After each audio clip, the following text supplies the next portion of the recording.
যুক্তরাষ্ট্র ইসরায়েলের বিরুদ্ধে আরো চমক দেখাবে ইরান, এমন বার্তা দিয়েছে দেশটির বিপ্লবী গার্ড বাহিনী। ইসরায়েলের F-35 যুদ্ধ বিমানে হামলার পর এই বার্তা দিয়েছেন খামেনির দেশ। এদিকে ইরানের বিরুদ্ধে যুদ্ধে নেমে ক্রমেই রাজনৈতিক ও অর্থনৈতিক চাপে পড়েছেন ডোনাল্ড ট্রাম্প। যুদ্ধের খরচ যোগাতে কংগ্রেসের কাছে $20,000 কোটি অতিরিক্ত বাজেট চেয়েছেন মার্কিন প্রতিরক্ষা দপ্তর পেন্টাগন।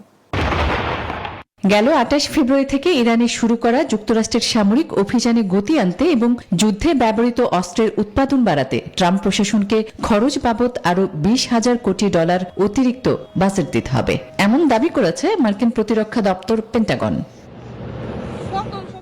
আল জাজিরার প্রতিবেদনে এমন তথ্যই উঠে এসেছে। মার্কিন প্রতিরক্ষামন্ত্রী পিট হেগসেথ বলেন, এই সংঘাত শেষ হওয়ার কোনো নির্দিষ্ট সময়সীমা নেই এবং এর সমাপ্তি কখন হবে তা ঠিক করবেন প্রেসিডেন্ট ডোনাল্ড ট্রাম্প।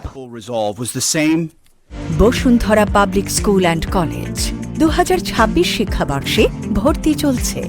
ইরানের বিপ্লবী গার্ড বাহিনী IRGC বলছে, যুদ্ধে জড়িয়ে চরম ভুল করেছে যুক্তরাষ্ট্র।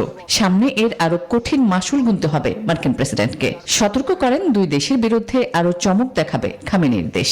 ইসরায়েলের F-35 যুদ্ধ বিমানে IRGCর হামলার পর এই বার্তা দিয়েছে দেশটির বিপ্লবী গার্ড বাহিনী।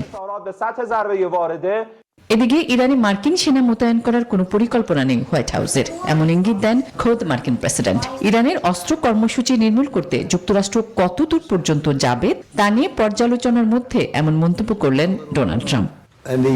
আসমাতুল্লি, নিউজ 24।